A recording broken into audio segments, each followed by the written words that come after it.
Hello, আসসালামু আলাইকুম guys. দেখেন আমাদের কুত্তা গাড়ি আমরা লোড দিতেছি ৬৪% জমি আমরা একবারে লোড দিতেছি। কারণ আমরা ৬৪% জমি আমরা একবারে লোড দিতাম না কখনোই। কারণ আমরা ২,০০০ টাকা একটি চুক্তি করে নিয়েছিলাম মালিকের কাছে, যার জমি বা যার ধান এর কাছে আমরা চুক্তি করে নিয়েছিলাম। এই কারণে আমরা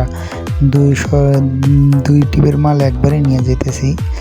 আমরা এই কারণে একবারে ইচ্ছা মতো লোড দিতেছি, সব মাল এক টিপে নিয়ে যাবো, এই কারণে সব মাল একবারে উঠাই দিয়েছি। আর যদি আমরা এই টিপ হিসাবে নিতাম তাহলে আমরা 2 টিপ করতাম। দেখেন আমাদের গাড়িটা কী পরিমাণ লোড হয়েছে, আর আমাদের গাড়িটা যাবে কি না আপনারা সবাই কমেন্টে বলুন। আর আমরা জানি আমাদের কুত্তা গাড়ি অনেক শক্তি, এবং যারা চালান এবং যারা দেখছেন এইসব গাড়ি তারা ভালোই জানেন এইসব গাড়ির কী পরিমাণে শক্তি। আর আমরা আজকে এই গাড়িটা প্রথমে আমরা লোড দিছি, আগে এখন এরকম দেই নাই, আমাকে দিয়েছি কম করে দিয়েছি, এতটা না। দেখেন আমাদের গাড়িটা পুরো ডিস্ট্রিক্ট গাড়ির মতো লোড হয়ে গেছে। আর আমরা চেষ্টা করব সব মাল একবারে নিয়ে যাওয়ার। আর আমাদের মালও শেষ, আর অল্প একটা মাল, এই কয়েকটা মাল উঠে দিলে আমাদের শেষ, তাই আমরা বান দিয়ে নিয়ে চলে যাব।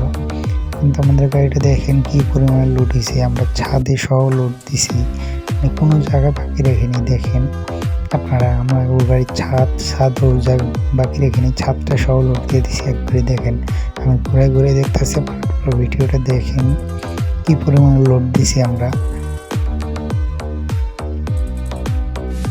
আর আমাদের গাড়ির অনেক শক্তি, আমরা যাই না শুনি কারণে লোড দিছি। আর আমরা 2 টিপে নিয়ে যেতে পারতাম, কিন্তু আমাকে লস হইতো, একটু সময় বেশি লাগতো। এরকম লসও না, আমাদের একটু সময় বেশি লাগতো। এই কারণে আমরা সময় কম সময়ে 2 টিপে নিয়ে যেতেছি, এদিকে আমাদের লাভ হইতেছে। আমাকে সময় কম, সময় বেশি টাকা ইনকাম করতে পারতেছি। কিন্তু আল্লাহ ভরসা, কোনো জায়গায় যদি সমস্যা না হয় তাহলে ভালো, আবার যদি কোনো জায়গায় বিপদে পড়ে যায় তাহলে তো আমাকে ডাবল সময় যাইব গা।